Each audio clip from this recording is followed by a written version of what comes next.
जहाँ राधा की बात हो वहाँ कृष्ण है, और जहाँ कृष्ण की बात हो वहाँ राधा जी हैं।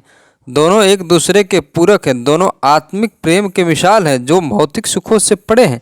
जब भगवान नारायण ने श्री कृष्ण रूप में अवतार लिया तब संसार को प्रेम का सही अर्थ समझाया। अपने ही अंश के रूप में यमुना नदी के निकट रावल ग्राम में वृषभान और कृति के यहाँ राधा रूप में जन्म लिया, और बचपन से ही राधा और कृष्ण की प्रेम कहानी शुरू हो जाती है। किंतु ऐसा क्या कारण था जिसके कारण राधा और कृष्ण एक दूसरे से विमुख हो जाते हैं और श्री कृष्ण को अपने प्यारे बांसुरी को तोड़ना पड़ता है? पौराणिक कथाओं के अनुसार राधा जन्म से अंधी थी, क्योंकि जब उन्हें धरती पर अवतरित होना था तब यह वचन लेकर आई थी कि जब श्री कृष्ण पर प्रथम दृष्टि पड़ेगी तभी वह संसार को देखेगी।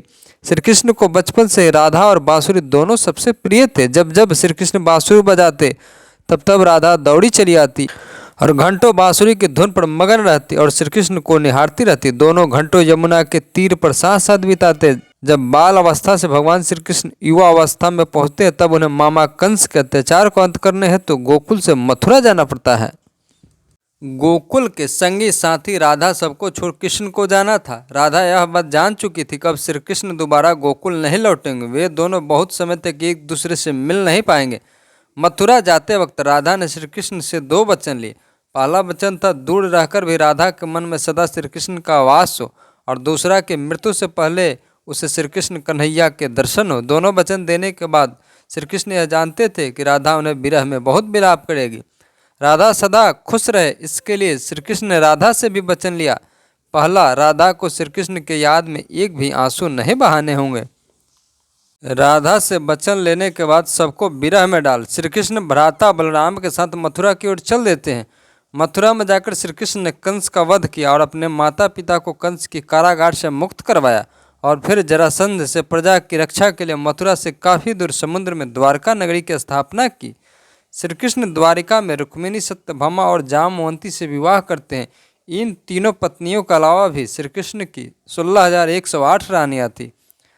रुक्मिणी श्री कृष्ण की सबसे प्रिय पत्नी थी। राधा जी के बाद रुक्मिणी का प्यार की बखानी सबसे ज़्यादा होती है। रुक्मिणी जब कुंवारी थी तब से श्री कृष्ण की छवि अपने मन में बसा कर रखी हुई थी और प्रेम पत्र भेजकर श्री कृष्ण को बुलाती है और उनके साथ भागकर प्रेम विवाह करती है। इतनी पत्नियां होने के बाद भी श्री कृष्ण सोते हुए कभी कभी राधे राधे बोल पड़ते थे। यह सब देखकर उनकी पत्नियां को अच्छा नहीं लगता था। एक बार रुक्मिणी ने श्री कृष्ण से पूछा, हे वासुदेव, आपसे अटूट प्रेम तो हम सभी करते हैं, परंतु ऐसा राधा में क्या है जो आप सोते हुए भी उसका नाम लेते हैं?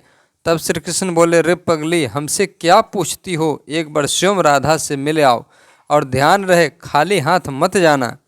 रुक्मिणी जी वहाँ से चल पड़ती है राधा जी से मिलने, और साथ में गर्म दूध से भरी बर्तन ले जाती है।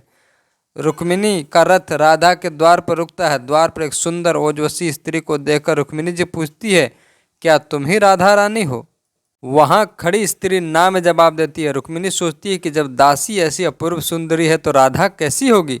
द्वार को पार करते हुए रुक्मिणी राधा जी के पास पहुँचती है। कई दिन रात जगने के कारण राधा को अभी निद्रा आई थी।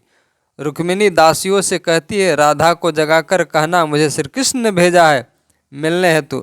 रुक्मिणी के इतना कहते राधा जी जग जाती है कि श्री कृष्ण ने मेरे लिए किसी को भेजा है, कहाँ है, कौन है? राधा का श्री कृष्ण का नाम लेते बेचैनी देकर रुक्मिणी आश्चर्यचकित हो जाती है। रुक्मिणी जी गर्म दूध का पात्र राधा की ओर बढ़ाते हुए बोली, श्री कृष्ण ने भेजा है तुम्हारे लिए। दूध कितना गर्म है, इसका परवाह किए बिना राधा जी उस दूध को पी जाती है। वापस लौटकर रुक्मिणी महल आती है। रात्रि पर रुक्मिणी जी जब श्री कृष्ण का पांव दबा रही थी तब देखती है कि श्री कृष्ण के पांव में छाले पड़े हैं। वह पूछ बैठती है, सुबह तो यह छाले नहीं थे, अचानक कैसे आए? श्री कृष्ण बताते हैं, आपने जो गर्म दूध राधा को पिलाए तो उनके हृदय में छाले पड़ गए। उनके हृदय में हमेशा मेरे चरण कमल विराजमान है, इसलिए मेरे पाँव में भी छाले पड़ गए हैं। तब जाकर रुक्मिणी को राधा और श्री कृष्ण के प्रेम की पराकाष्ठा के बारे में पता चलता है कि प्रेम शरीर से नहीं हृदय से होती है। जब राधा का अंत समय आता है तो वचन अनुसार श्री कृष्ण वहाँ पहुँचते हैं और राधा जी से कुछ मांगने को कहते हैं। राधा कहती है, मैं तो वह छवि देखना चाहती हूँ जो वृंदावन में देखा करती थी। उन्हें बांसुरी का मीठा धुन बजाते हुए सुनना चाहती थी। श्री कृष्ण राधा के कहने पर बांसुरी बजाने लगते हैं। बांसुरी की धुन बजती रही और दोनों की आंखों से प्रेम की अश्रु धारा गिरती रही। बांसुरी की धुन सुनते सुनते राधा ने अपने प्राण त्याग दिए।